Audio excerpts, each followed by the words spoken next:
నీ తల్లి తలను నరికేయ్ అని అడిగి మొత్తం ప్రతిధ్వనించింది. Hi friends, welcome to my channel.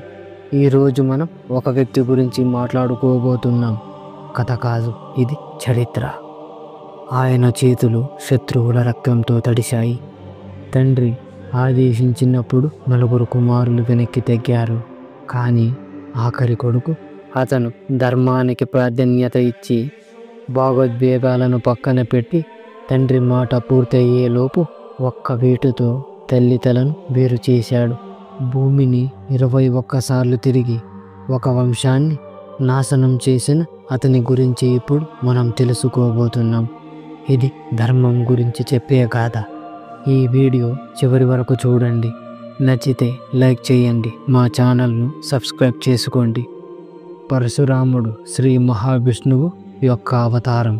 ఆయన జమదగ్ని మహర్షి రేణుకాదేవి కుమారుడు అయిన బ్రాహ్మణ కుటుంబంలో పుట్టినప్పటికీ ఆయనకు క్షత్రియ లక్షణాలు వచ్చాయి. ఆయన కోపం భూమిని మాత్రమే కాదు, ముల్లోకాలను కూడా కంపించేలా చేశాయి. రేణుకాదేవి జమదగ్ని భార్యగా ఒక ఆదర్శవంతమైన స్త్రీగా పేరు పొందింది. కానీ ఆమె చేసిన చిన్న తప్పు ఆమె మరణానికి కారణమయ్యింది. పరశురాముడు పుట్టుకతోనే బ్రాహ్మణుడు అయినప్పటికీ ఆయన జీవితం ఒక చిన్న పొరపాటు వల్ల పూర్తిగా మారిపోయింది. రేణుకాదేవి ఒకరోజు ఆమె నదికి నీళ్లు తీసుకురావడానికి వెళ్ళినప్పుడు అక్కడ 2 గంధర్వులు ఆడుతూ పాడుతూ స్నానం చేయడం చూసి ఆమె మనస్సు మలినమయ్యింది. ఆమె తిరిగి ఇంటికి రాగానే తన భార్యలో కలిగిన మార్పును ఋషి జమదగ్ని గ్రహించాడు. విషయం తెలుసుకున్న ఆయన తీవ్రమైన కోపంతో రగిలిపోయాడు. అప్పుడు జమదగ్ని మహర్షి తన కొడుకులను పిలిచి వాళ్ళ తల్లి రేణుక తలను నరికేయమని ఆజ్ఞాపించాడు. కానీ 4 కొడుకులు ఆ పాప కార్యాన్ని చెయ్యడానికి ఒప్పుకోలేదు. జమదగ్ని కోపానికి మాడి మసైపోయారు. తర్వాత తన చిన్న కొడుకు పరశురాముడిని పిలిచాడు. ధ్యానంలో ఉన్న పరశురాముడు తండ్రి పిలుపు విని వెంటనే వచ్చాడు. తండ్రి ఆజ్ఞ వినగానే పరశురాముడు ఒక్క క్షణం కూడా ఆలోచించకుండా తన తల్లి తలను నరికేశాడు. పరశురాముడికి బాగా తెలుసు తన తండ్రి వాళ్ళని తిరిగి బ్రతికించే మహాయోగి, తపస్వి అని. దానికి ఋషి జమదగ్ని చాలా సంతోషించి పరశురాముడికి ఏం వరం కావాలో కోరుకో అని అడిగాడు. అప్పుడు పరశురాముడు తన తల్లి, సహోదరులు తిరిగి బ్రతికించు, అంతేకాదు వాళ్లకు తమ మరణం గురించి ఏమీ గుర్తుండకూడదు అని కోరాడు. జమదగ్ని మహర్షి ఆ మాట వెనక్కి తీసుకోలేకపోయాడు. పరశురాముడి కోరికను మన్నించి తన తపస్సు శక్తితో కుటుంబాన్ని తిరిగి బ్రతికించాడు. భూమండలాన్ని ఆక్రమించుకున్న మాహిష్మతి మహారాజు కార్తవీర్యార్జునుడు, ఇతన్ని సహస్రబాహు అని కూడా అంటారు. సహస్రబాహు అంటే 1000 చేతులు ఉన్నవాడు అని అర్థం. కార్తవీర్యార్జునుడు దత్తాత్రేయుడిని ప్రసన్నం చేసుకోవడానికి తీవ్రంగా తపస్సు చేశాడు. అతని తపస్సుకు సంతోషించిన దత్తాత్రేయుడు ప్రత్యక్షమై ఏం వరం కావాలో కోరుకో అని అడిగాడు. అప్పుడు కార్తవీర్యార్జునుడు, నన్ను యుద్ధంలో ఎవరు ఓడించకూడదు, అలాగే నాకు 1000 చేతులతో ఆయుధాలు ధరించే శక్తిని ప్రసాదించండి అని కోరాడు. ఇలా అతను సహస్రబాహు, 1000 చేతులు కలవాడుగా ప్రసిద్ధి చెందాడు. ఈ అపారమైన శక్తితో తన సామ్రాజ్యాన్ని విస్తరిస్తూ పోయాడు. భూమి, నదులు, పర్వతాలు, అడవులు ఇలా అన్నిటిపై సహస్రబాహు పాలన విస్తరించింది. కానీ ఈ రాజ్య విస్తరణతో పాటు అతని అహంకారం కూడా పెరిగింది. అతను ఎప్పుడు తనను తాను గొప్పవాడిగా నిరూపించుకోవాలని తపనతో ఉండేవాడు. అంతేకాకుండా బలహీనులపై అతని క్రూరత్వం మరింత తీవ్రమవుతూ పోయింది.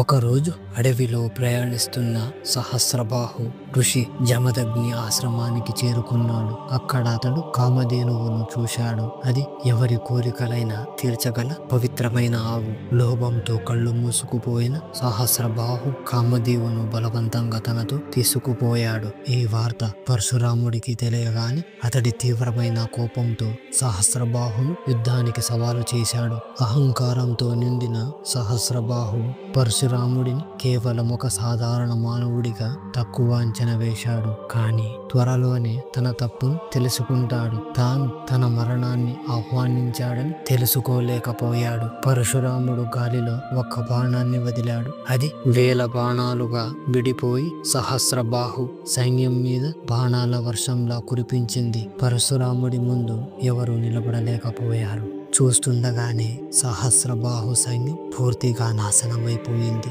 ఇప్పుడు అతన్ని రక్షించడానికి ఎవరూ మిగలలేదు. తనకున్న సర్వశక్తితో పరశురాముడిని ఎదుర్కోవడానికి ప్రయత్నించాడు. కానీ పరశురాముడు అతని 1000 చేతులను ఒక్కొక్కటిగా నరికి చివరికి అతని తలను నరికి సంహరించాడు. కానీ ఈ కథ అక్కడితో అయిపోలేదు. సహస్రబాహు మరణాన్ని చూసిన అతని కొడుకులు భయంతో అక్కడి నుంచి పారిపోయారు. అయినా వారి మనసులో ప్రతీకార భావం మిగిలిపోయింది. కాలక్రమేణా ఆ కోపమే పగగా మారింది. కొంతకాలం తర్వాత వారు తమ ప్రతీకార ప్రణాళికను అమలు చేయాలని నిర్ణయించుకున్నారు. కార్తవీర్యార్జునుడు కుమారులు ఋషి జమదగ్ని ఆశ్రమంపై దాడి చేశారు. తపస్సులో లీనమై ఉన్న ఋషిని వారు క్రూరంగా హత్య చేశారు. ఆయన శరీరాన్ని 21 భాగాలుగా నరికారు. తన తండ్రి జమదగ్ని మరణంతో పరశురాముడు తీవ్రమైన దుఃఖంలో మునిగిపోయాడు. ఆ బాధను తట్టుకోలేక క్షత్రియులను 21 తరాలను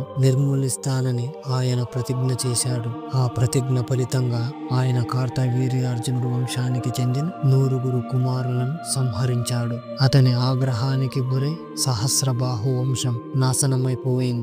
పరశురాముడు చంపిన వారి రక్తంతో 5 నదులు నిండిపోయాయని పురాణాలు చెప్పబడింది. పరశురాముడి ప్రతీకార యాత్ర సంవత్సరాల తరబడి కొనసాగింది. తన ప్రతిజ్ఞకు కట్టుబడి పరశురాముడు 21 తరాల క్షత్రియులను శిక్షించడం మొదలుపెట్టాడు. ఆయనను ఎదుర్కోలేకపోయిన క్షత్రియులు గోశాలలో ఆవుల మధ్య తలదాచుకోవాల్సి వచ్చింది. పరశురాముడి కోపం ఎంత భయంకరంగా ఉందంటే క్షత్రియుల భూమి మీద దాదాపుగా అంతరించిపోయారు.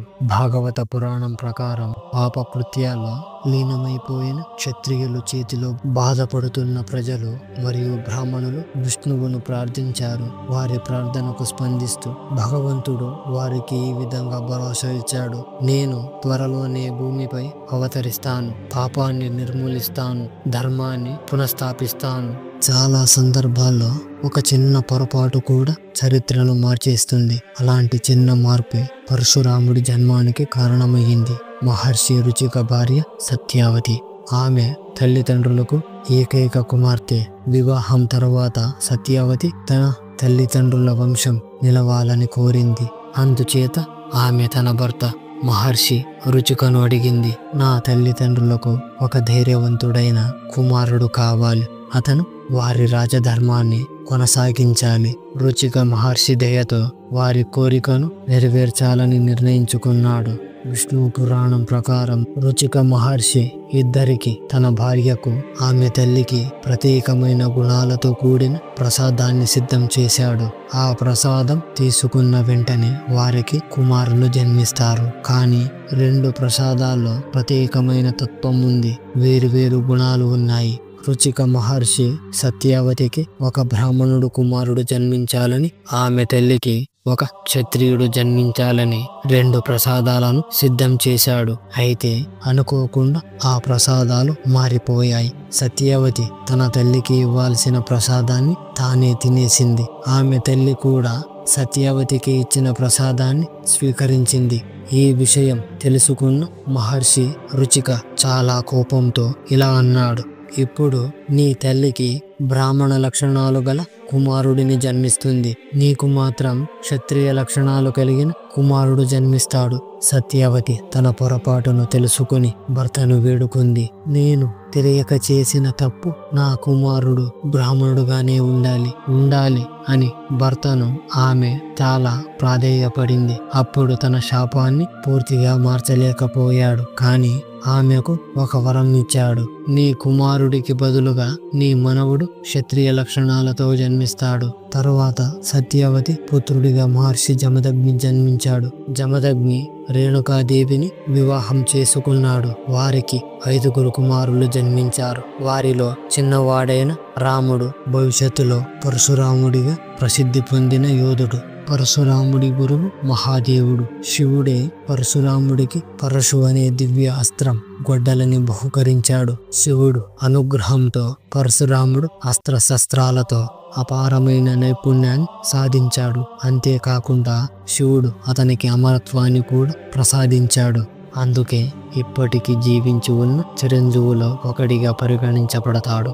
శ్రీరాముడు శ్రీకృష్ణుడు తమ లీలల తర్వాత వైకుంఠానికి తిరిగి వెళ్లారు. కానీ త్రేతాయుగంలో జనక మహారాజు స్వయంవరంలో శ్రీరాముడు శివధనస్సును విరిచినప్పుడు ఆ వార్త విన్న పరశురాముడు ఆగ్రహంతో అక్కడికి వచ్చాడు. తన గురువు శివుని ధనస్సును ఎవరు విరిచారని ఆయన రాముడిని సవాలు చేశాడు. కానీ రాముని ధైర్యం వినయం చూసి ఆయనకు అభిమానం కలిగింది. ఆ తర్వాత పరశురాముడు తపస్సులో నిమగ్నమైపోయాడు. ద్వాపర యుగంలో పరశురాముడు భీష్మునికి అస్త్ర విద్యలు నేర్పించాడు. తర్వాత భీష్ముడితో అంబా కోసం యుద్ధం కూడా చేశాడు. కానీ ఆయనను జయించలేకపోయాడు. అలాగే కర్ణుడికి అస్త్ర విద్యలు నేర్పించాడు. కానీ అతడు క్షత్రియుడని తెలుసుకొని అవసరమైన సమయంలో నువ్వు నేర్చుకున్న విద్య మర్చిపోతావు అని శాపం ఇచ్చాడు.